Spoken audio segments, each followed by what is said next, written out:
रउआ सबके प्रणाम करतानी। अब पिछली बार हमार चैता आयल रहल, धन होई नाही हमसे कटनिया ना। बड़ा प्यार आशीर्वाद मिलल भैया।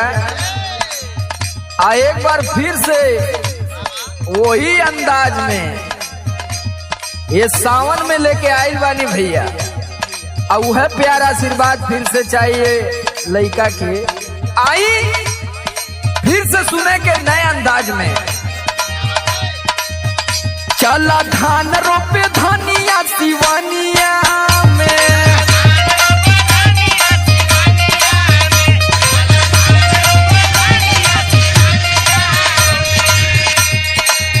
मजा लूटल जाई सावन के बादरिया में, मजा लूटल जाई रिम झिम पनिया में।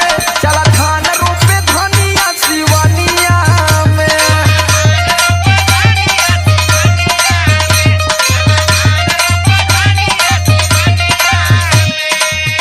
अच्छा ये बतावा, तोहरा का लागता जवन कहबा तवन हम मान ले, ऐसन तो कबो हो ना सकत। काहे?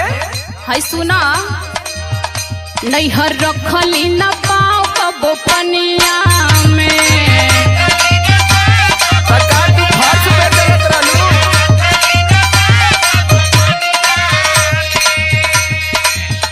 बनिहारी लगवाइला रोपनिया में, बनिहारी लगवाइला रोपनिया में। नैहर रखली न पाओ कबो पनिया में।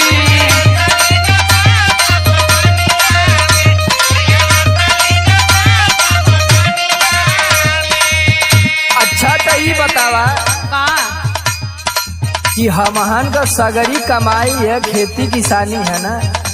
हम कौनो सरकारी नौकरी करत थी? देखा हम कुछ न जानत थी। ये बात तो बियाह से पहले कह सकत रहला ना।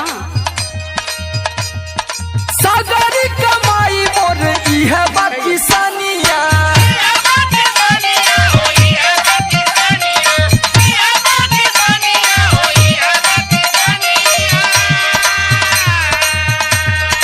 डूब जाई धन त मिली ना दाना पानिया।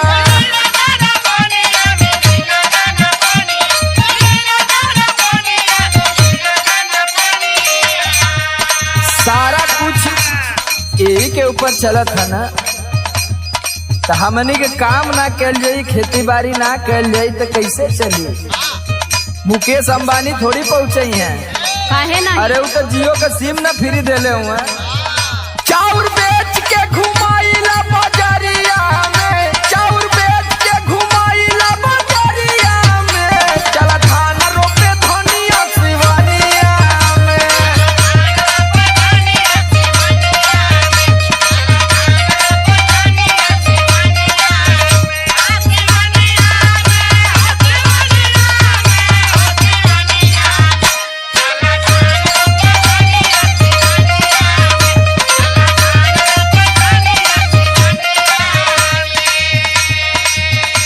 देखा, अब तू चाहे चाउर बेचा और चाहे पूरा घर का खर्ची बेच दा, हमार बाऊ तोहरा के इतना कम पैसा नहीं खे देले कि हम ऐस ना करी। अरे बहुत पैसा दे देना, जैसे लगा था कि ताजमहल खरीद के दे देना। हाँ हाँ, तहरा खातिर नहीं बा, काहे से लेहले बड़ा ना। जे देहले बा उसे पूछा। 10 लाख पापा मोर दिहले दोहे जवा।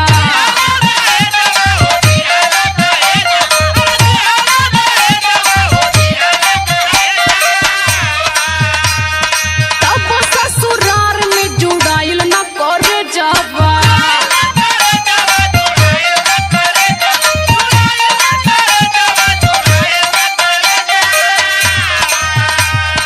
10 लाख पापा मोर दिहले तोहे जवा। तब ससुराल में जुड़ाइल न करे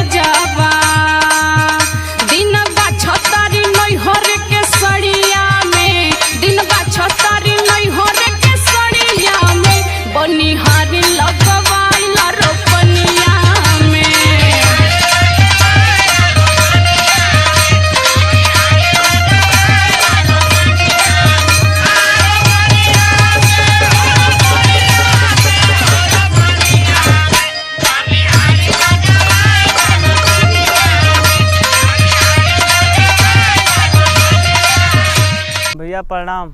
हम गोल छू के गोल लगा तनी कुछ प्रॉब्लम भइल बा, तब ऐसे खड़ा बानी। पेट झड़ था का? नहीं मर्दे, तब काहे बेइज्जती करे हम बोल रहे हैं।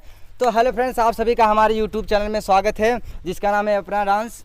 तो आज हम लोग नया वीडियो लेकर आए हैं। अगर कोई गलती हो तो माफ़ करना, और ऐसे ही आप लोग प्यार बनाए रखिए बस, और दिल से आप लोग हमेशा खुश रहिए। हाँ, आप लोग खुश रहेंगे तो हम लोग भी खुश रहेंगे। ए मामा, डब्बा कहाँ कुल्ला लगा लिया?